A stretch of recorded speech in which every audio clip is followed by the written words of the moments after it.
Hey everybody, so hope everyone's doing good. Hope y'all had a great Labor Day weekend. So I noticed a lot online. There's a lot of videos going on with the Nano sockets and specifically the ratchets for them, and everyone's been hyped up on this Astro Tools Nano socket wrench. And I kind of want to just throw a video out there for an alternative to that. Now, there's plenty of options out there. I know there's from Amazon. There's the Astro, there's the Duratech, and there's probably a few other brands out there as well too. But I can't remember off the top of my head. I'll probably look it up and throw it on the video, screenshots of it. But here's an option for y'all if y'all are interested in the market. It doesn't have to be with this brand, but if you can get one, basically, it's all it is a flex wrench in general in most cases. So basically, any wrench that can, has a flex head, and it's a 17 mil. And what I have for example here is a BLUEPOINT one that I picked up, flex head, ratcheting. So this is a 17 mil BLUEPOINT, and we'll do a close-up look at it. It's got a comfort grip on there. So I think the Nano from Astro, the wrench, it's a hard handle, as well as a Duratech and a lot of the other ones on there.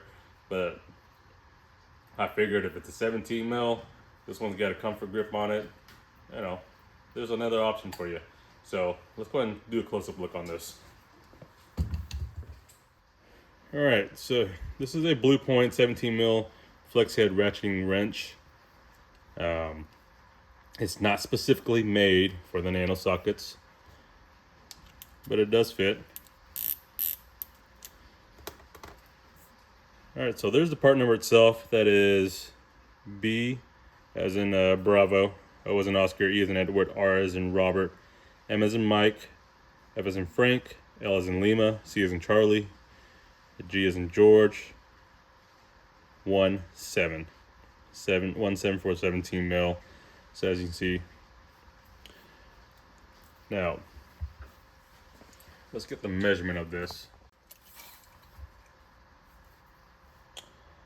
So from head to toe, we are looking at, what is this? 13 3/4. Okay, so that's the length of this. Now, as far as let's see if I can do this real quick. Standard ratchet, that's about the same length. Okay, so this is a snap-on flex head ratchet as well. Pretty much similar build to this. Now, that would be my next question. So with this BLUEPOINT, I could probably change out this handle. But, okay, so back to this. So still good amount of leverage on there. I believe the Nano one's, the Nano wrench is a lot longer. I think it's like 17 inches or so. Now, the reason why I didn't buy it, so I found this one. I wanted to see if there's any alternative and ideas. So I figured that looking at the Nano wrench, it was just a flex head. Now, I can probably just use something like this. This is my Tecton one. And again, that would work too as an option. So now, the only difference between buying this and the actual Nano wrench, I would probably assume that the Nano wrench comes with some kind of detent to hold the socket in there. So if you put this one in there, it will most likely fall out, unless you're getting it from like this angle, from this side up. Now, as far as this BLUEPOINT wrench itself, it is reversible, so it's got a reversing switch. And it is locking as well, so you can move it to different degrees. So you got 1, 2, 3, 4, 5 positions that you can go into. Okay, and the switch is like this right here. There's a torque screw, and you just push it in. It's spring loaded, and it locks it into place. So now, as far as the head itself, zero that out. It is 11.95 mils. then on this Tecton, it is only 10.68. So this one's a little bit thinner. And what you're looking for with these Nano sockets is just a thinner profile in general. So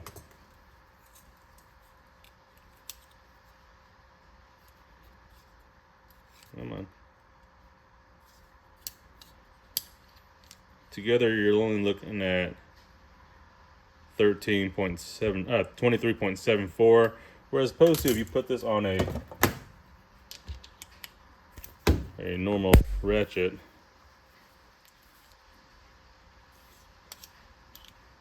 it's a huge difference, 37.48. So almost what, 14 more mils in size difference. So big difference. But again, if you have this style wrench, whether it's this style or like this, you don't really have to go buy a specific tool for it. Now, obviously, the downfall will be this falling out of that any of these wrenches. So again, I mean, you can use any sort of wrench really. The bonus to a flex head obviously is the fact that you have that flexibility, so you can get at different angles, and we'll do some examples here in a bit. But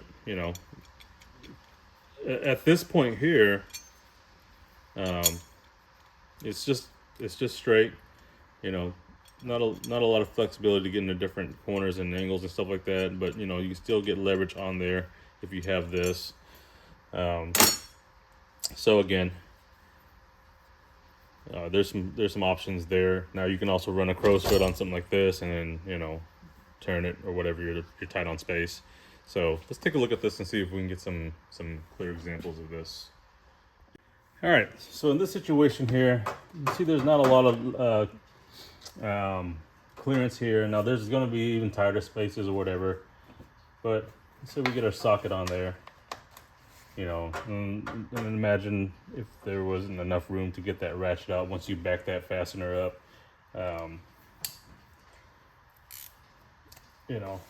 In this scenario here, we'd be able to kind of ratchet it out. And then a bonus to this is this. Some of these fasteners, they would have an Allen on top of the head of the fastener, and you need to hold that Allen as well. You'd be able to do that. So let me get an Allen real quick.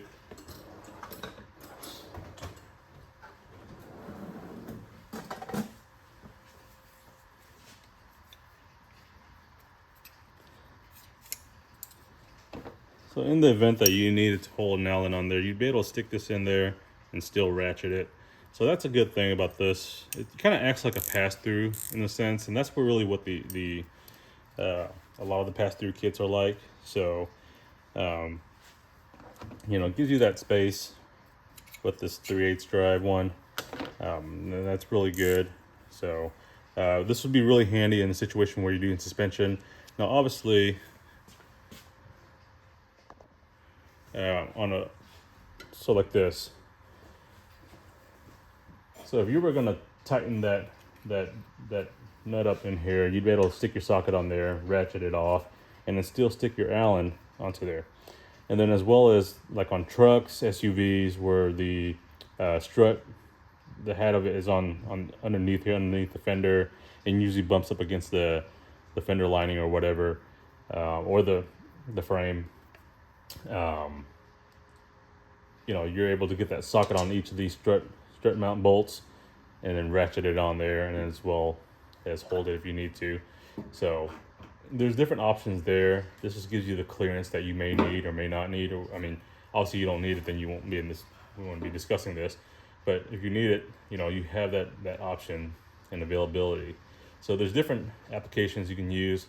I just wanted to show something that you don't have to buy necessarily a specific brand or the one to go with it. Obviously, there's going to be probably bonuses to that. But if you already have something like this in your garage, this would work as well too. And I like the fact that the feature is that it's a locking flex head, it's reversible, and it's a comfort grip. And It's very robust, obviously. So yeah, I mean, just wanted to show that as an option. I don't plan on getting the Nano wrench. I haven't had the need for it, but I do have a pass-through set that I was using from Crescent, and I actually gave that to my buddy's son who's getting into automotive and he's going to school for that. So with the sockets I have now, being a 17 mil, I just picked this thing up, and it was only 40 bucks on eBay. So to me, that's a pretty good deal for a quality tool, and it should work the way I intended to use it. So, all right, guys, enjoy your week. I'll catch up with y'all later.